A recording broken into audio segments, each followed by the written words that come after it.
O SQL é uma linguagem essencial para desenvolvedores, engenheiros e profissionais da área de dados, como analista de dados ou cientista de dados. E ter um conhecimento razoável em SQL te coloca no caminho para poder desenvolver uma carreira em Data Science. Então, nesse vídeo nós veremos 4 queries de nível intermediário que são essenciais para uma carreira em dados. Mas antes, se você ainda não me conhece, eu sou Dalton Peixoto e você está aqui no Programador Aventureiro.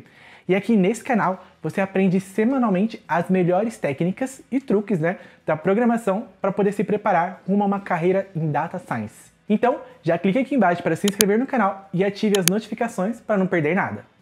Bom, e você pode até estar pensando, por que aprender essas 4 queries? Bom, se você já está acostumado a criar bancos de dados no SQL, sabe que o mais importante quando se trabalha com dados é saber como limpar ou filtrar os dados efetivamente, de acordo com as suas necessidades. E foi pensando nisso que eu separei essas 4 queries que veremos aqui hoje. Começando pelo trigger. O trigger é um código SQL que roda automaticamente quando um evento é chamado. Por exemplo, nesse código, o nosso trigger roda sempre que o usuário tenta inserir valores na nossa tabela. Primeiramente, criamos o trigger e definimos o seu nome, que no nosso caso será valididade. Depois, definimos quando ele será executado, se antes ou depois do evento. Nesse caso, estamos definindo que ele seja executado antes de cada insert na tabela eleitores. Agora, dentro do bloco começado por begin e terminando por end, definimos qual será a lógica que será executada quando esse trigger for acionado. Aqui, estamos fazendo uma verificação simples se a idade passada no registro que estamos tentando inserir é menor do que 16 anos.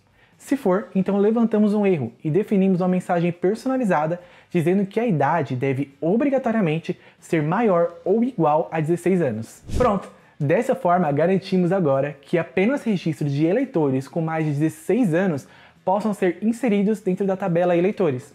Além de definir uma mensagem personalizada que será útil quando algum usuário desavisado do nosso banco de dados tentar fazer uma inserção que esteja fora dos padrões. E você sabia que no site do Programador Aventureiro você pode aprender SQL de graça?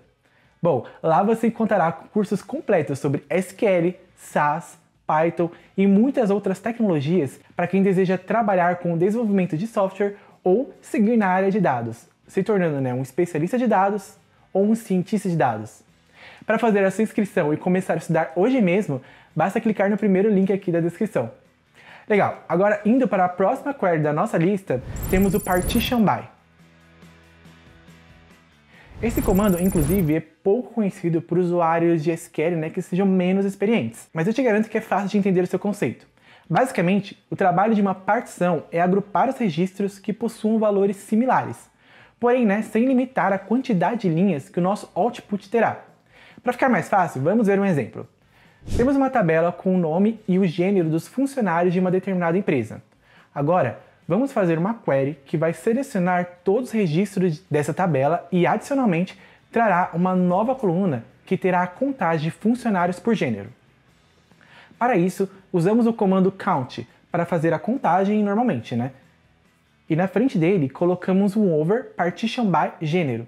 E como resultado, teremos todos os registros iniciais da nossa tabela, porém com uma nova coluna que traz qual que é a quantidade total de registros cujo gênero é feminino e qual a quantidade total de registros cujo gênero é masculino. Você provavelmente vai notar uma semelhança com o group by, já que eles atuam de forma ligeiramente similar. Porém, quando usamos o group by, compactamos o nosso output para apenas 2 linhas.